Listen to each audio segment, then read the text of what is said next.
How many times did you get kidnapped today? Three. But I got let go 3 times. So Yeah, me too. Yeah.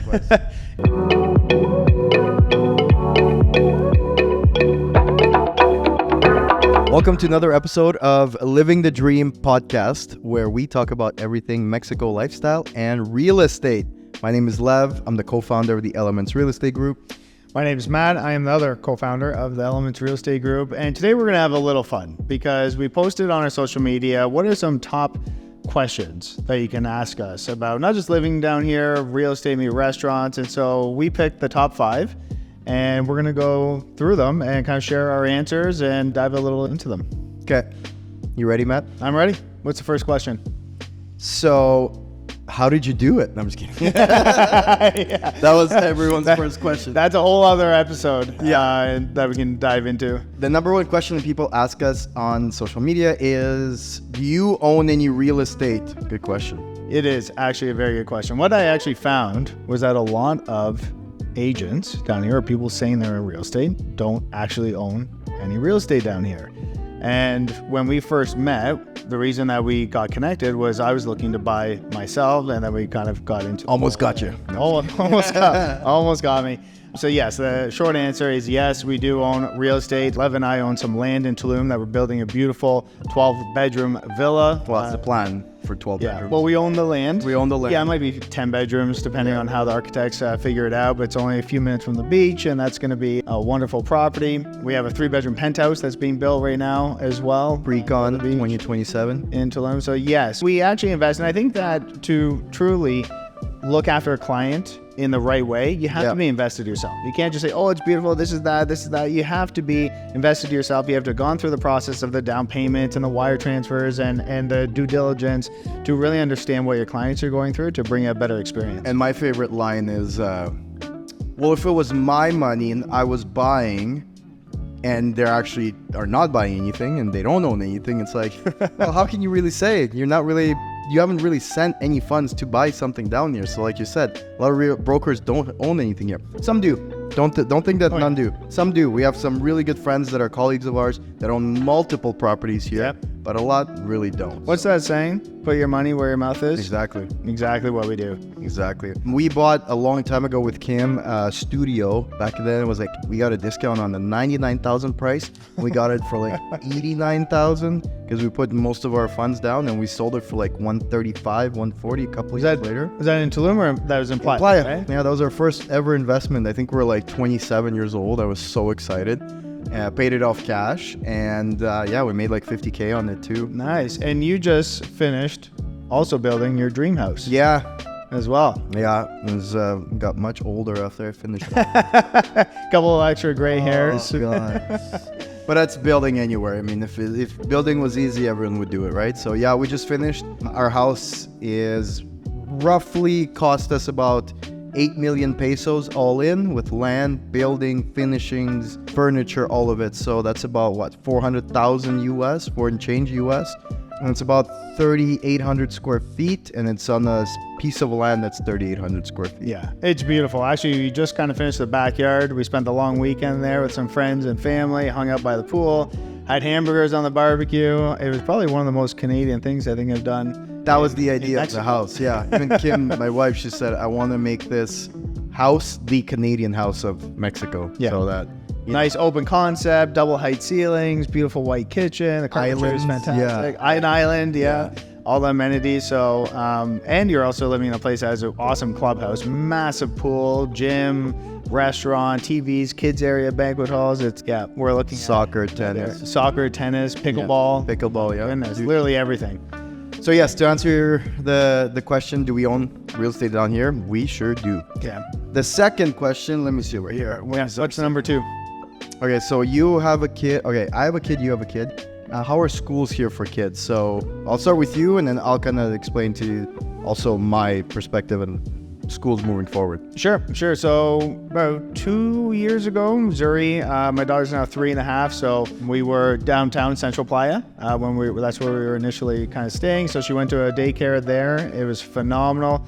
And there's something to be said about just the schooling or daycare process here, the ladies who look after it are so nurturing and so motherly. And what they did too, like on Valentine's Day, they had this big like blow up castle. They had all the people from characters from Paw Patrol show up in full costumes and hearts, and it was just it was fantastic. So then we went to a place called Playa Car. Yep. Big gated community. I wanted to be close to the golf course and ended up at a daycare there. Phenomenal. You know, now next year she'll be enrolling into actual school, obviously here starting in September. But for right now, the daycare has been phenomenal. They do all these different types of events. It's very, very affordable. It's a fraction of what daycare costs back in Canada. Oh, it's about what, 4,000 pesos a month, which is about $300 a month per kid. Yeah, $300 a month. 20 US, 230 US. Yeah, and you can go drop them off as early as, just before 8 a.m. 7:59. 7:59. Pick up at 3:59. Depending on how the morning routine goes, maybe a bit earlier.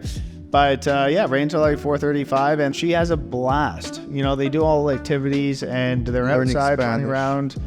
And that's another key thing, actually. That, Zuri is now speaking basically half English and half Spanish. Wow. It's keeping me on my toes Yeah. because she would say a whole sentence and Google Translate isn't really picking it up yet. Yeah. But even our teachers are monitoring kind of how she's doing with Spanish, which is fantastic. Something I always wanted is my child to be at least bilingual, if not trilingual. So, and what about you? Because Max is going to big boy school next year. Yep. So Playa, there's lots of big schools opening up here. There's a German college which has like ties to Real Madrid around here. Wow. That's opening up on the highway. You've got also one of the best private schools.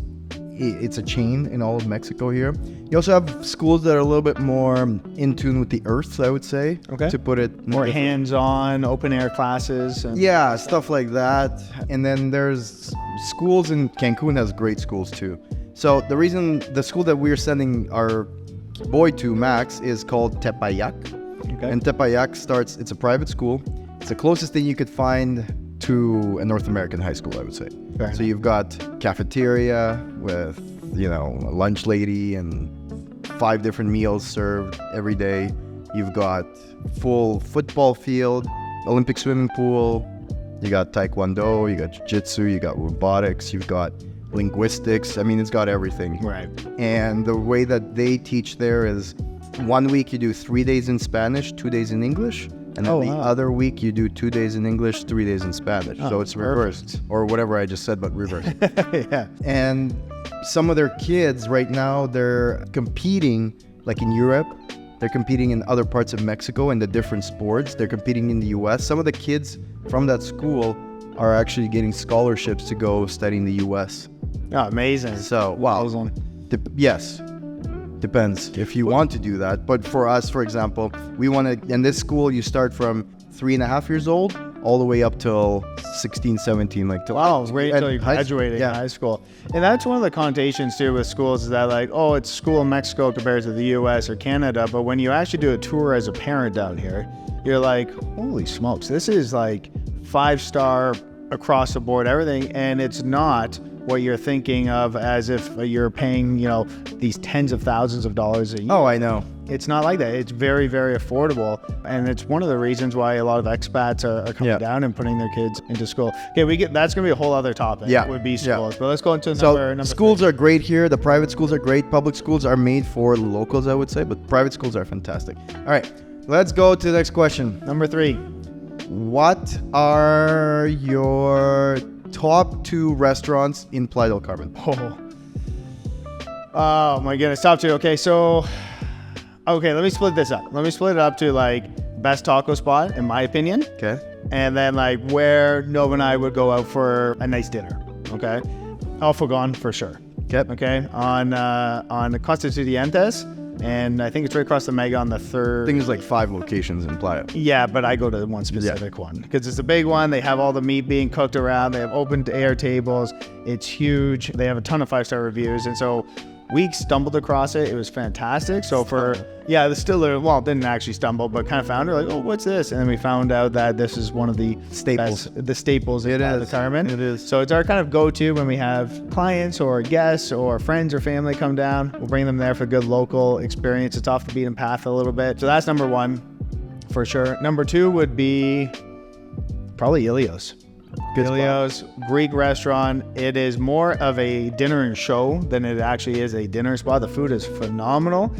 But around like 8:30, 9 o'clock, they have like sparklers going. They're breaking plates. They have like Cirque du Soleil dancers going around. It's kind of like every 30 minutes, there's some sort of breathing fire experience. And so if you take a look Belly at dancers. if you take a look at Ilios online and some of the videos, it is unbelievable. So that's one of our favorite, spots for dinner and entertainment. So I think that would be my top 2 in Playa. What about you? Good picks. Chiltepin for seafood. It's my go-to for ceviche. Best ceviche. I've been going there for 10 years. And Nicoletta would be our nice spot for dinner. It's like a super sexy Italian spot. Yeah. It's in the tourist area, but it's like the high-end Italian spot, I guess. It's really good. And you have it in Playa and Cancun and Tulum. So next question is, why do you live in Playa rather than Tulum? Gotta make this one quick. Yeah, and it is really quick answer. Playa is more built up, right? Closing in on 400,000 people, has all your major amenities, our daughter's schools here. There's lots of things to do, whereas Tulum is just starting that growth phase right now. So I'm investing heavily in Tulum with land and projects and different developments and units. But in Playa, we just love it. We live right on a golf course. It's affordable. It's fun. And that would be why we live in Playa. I think it would be more of a family atmosphere and lots of things to do. Whereas Tulum will be a few years before there's, that many things to do with Nova and Zuri. Agreed? pretty straightforward. And last question, the most popular one that everyone always asks, is it safe in Mexico? How many times did you get kidnapped today? 3. But I got let go 3 times. So yeah, me too. Yeah. Likewise. Is it safe? When somebody asks me that, I say, if I thought for 1 second I would not leave Nova and Zuri to go out for a bite to eat, or I thought they were not going to be safe at all, we would not be here. That's the simple answer. There's connotations. Once you actually get down here and see it, and we're driving around, Nova's driving around all, doing her shopping, doing whatever it is, going to areas that are not touristy, but they're just locals. They're family people. Like, family's so important here, and it's not scary. I'll give you, I agree. I mean, it's almost frustrating to hear that question all the time because people think that we say it's safe and we're like pretending that it's safe. And it's like, yeah, it's super safe. You should definitely buy here because it is super safe. As if we're like faking it. Yeah. But it's like, I was just in Canada, and in Canada, in Toronto with you, I thought to myself, in the parking lot, I should lock the car. I don't lock my car in Mexico. I walk around. There's money right now sitting. Well, maybe I shouldn't say that. But anyways, there's some money in the parking lot in the truck down there, and it's unlocked. Yeah. When I go to the grocery store, I don't even think about locking my car. We don't have the petty crime theft like they have in other parts of U.S. and Canada. You won't see an Apple store here get ransacked by like 50 people and robbed, right? Yeah. You don't get, you don't matter to the criminals here. I don't matter, but everyone thinks when they come to Mexico that they are the most important person ever here, and that the criminals look at them and be like, get him or get her. Yeah. Like, no. I say the worst thing that's going to happen to you is that you may have something added to your bill at the restaurant. You might have a little extra bottle of water, an extra thing that, it's a mistake. That may be the extent that you get into trouble here. Yep. And other than that, do accidents happen, or does crime happen here? Absolutely. I mean, where doesn't it happen? It happens everywhere in the world. Yeah. Make the right decisions, make the right choices, and you'll be absolutely fine.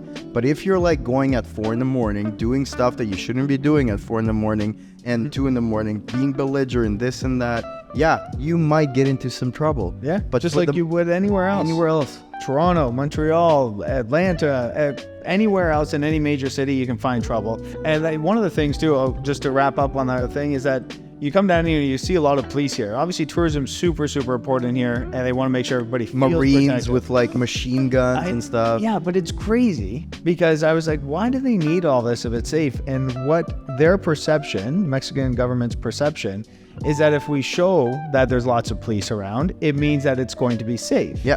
which is, interesting because a lot of people go, oh, there's lots of police here. It means that might not be safe. And that's completely false. Well, Europe's the same. You go to Italy, you see the guys walking around in all the plazas with the big machine guns and stuff. It's just like that everywhere except Canada and the US. It's just the mentality here is like, okay, if there's military or police presence, it actually means it is safe. Not that it's not safe. Yeah, exactly. So those are the top 5 questions for the week. We're going to be posting on their Instagram and all of our social media. If you have questions that you want us to answer truthfully and genuinely, actually living down here and doing it day to day, just reach out, send us your questions, and we're going to do 5 questions every single week. And we hope to feature your question on our podcast. I like it. You guys want more info on how to get into the market here, or if you want more info about Mexico in general, make sure you reach out to us. Robert De Niro, we got our eye on you. Every single episode. Single episode, Robert De Niro. Bring Nobu here. Yeah, have your people reach out to our people. Yeah.